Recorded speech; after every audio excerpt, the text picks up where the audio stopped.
for those. Signal sweeping for transmitters. You're just a party animal. The government's been in bed with the entire telecommunications industry since the 40s. They've infected everything. They can get into your bank statements, computer files, or email, listen to your phone calls. My wife's been saying that for years. Every wire, every airwave. The more technology you use, the easier it is for them to keep tabs on you. It's a brave new world out there. At least it better be. I was a communication analyst. Listened to international calls from foreign nationals. That GPS tracking device we found in your cellular telephone, I designed one of the first models in that series.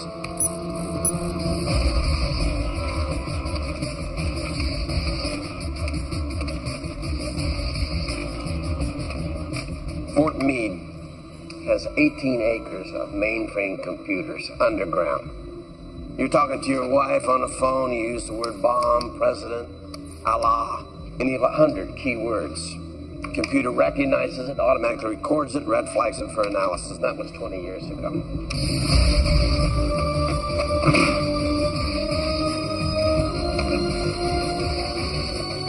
You know the Hubble telescope looks up at the stars? They've got over 100 spy satellites looking down at us. That's classified.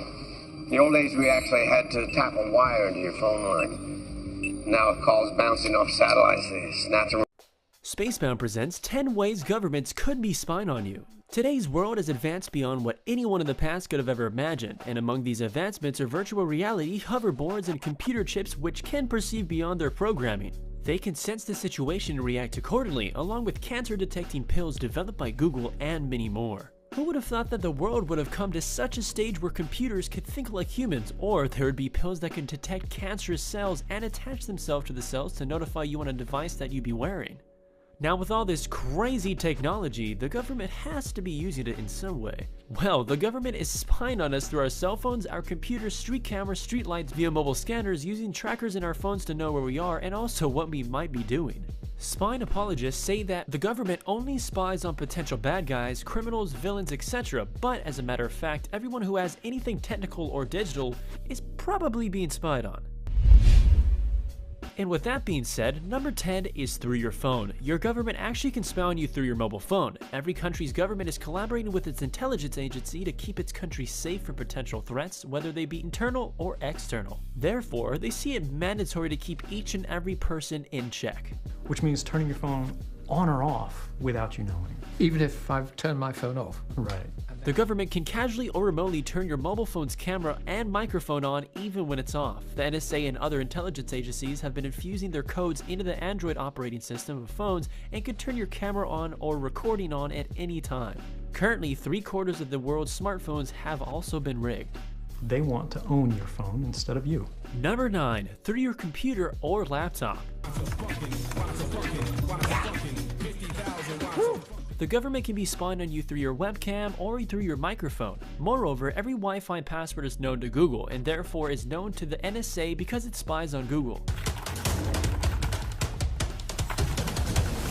The NSA sometimes uses the man-in-the-middle technique to disguise themselves as Google or other popular websites to gain the information they need on you.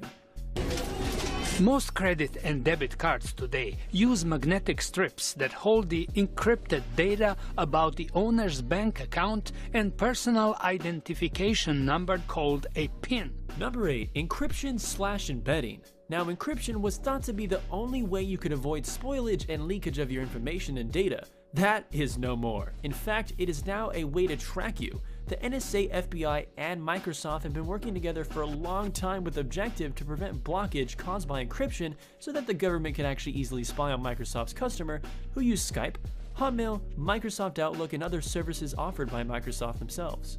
An expert in the chips and microprocessor manufacturing field says that he wouldn't be surprised if the government didn't embed backdoors inside chips produced by Intel and AMD, two of the world's largest semiconductor manufacturing firms, giving them the ability to not only connect and gain access to the machines, but also to control them too, of course.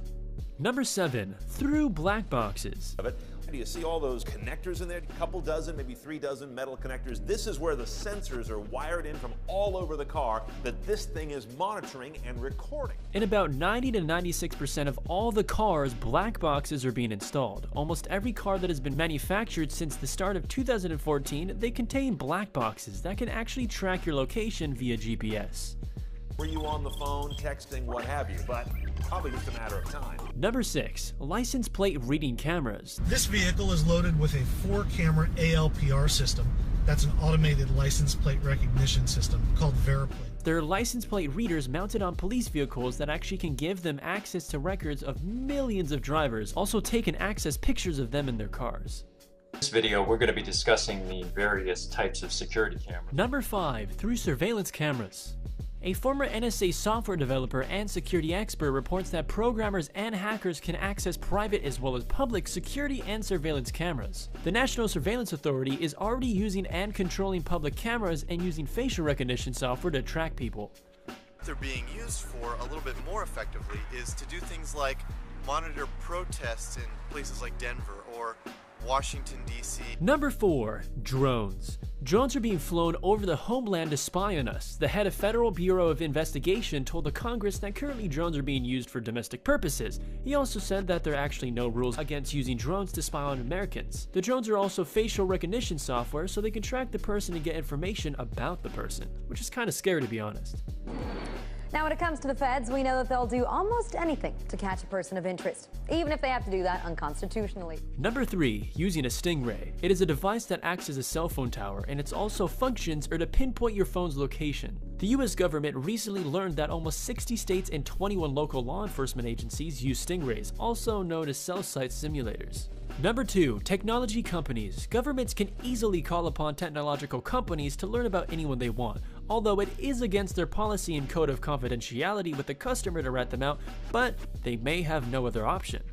And finally, number 1. Computerized tax and toll collectors. People who travel frequently can get an easy pass for their convenience. This will save both their time and money. All you have to do is just swipe this card at toll plazas and the transaction will occur, and that will then be recorded along with the time of the transaction. This record keeping is raising concern over privacy and security issues. People have also felt discomfort with the fact that every one of their transactions is being recorded. This information can be used by the police to track the whereabouts of convicted felons. Lawyers can, to their convenience, use these records in court. The only advantage of this system is that the savage of time and money it saves from having a cup holder filled with quarters. And with that being said, that concludes Spacebound's 10 ways the government is spying on us. And also, my name is GmsEyeSalve. If you've enjoyed the video, make sure to like, comment, and subscribe for more. And also make sure to check out a couple more awesome videos that we've done in the past. Thank you, and have yourselves, hopefully, a very private day. Sam Albert, you are the line between protection of national security, obviously the government's need to obtain intelligence data, and the protection of civil liberties, particularly the sanctity of my home. You've got no right to come into my home.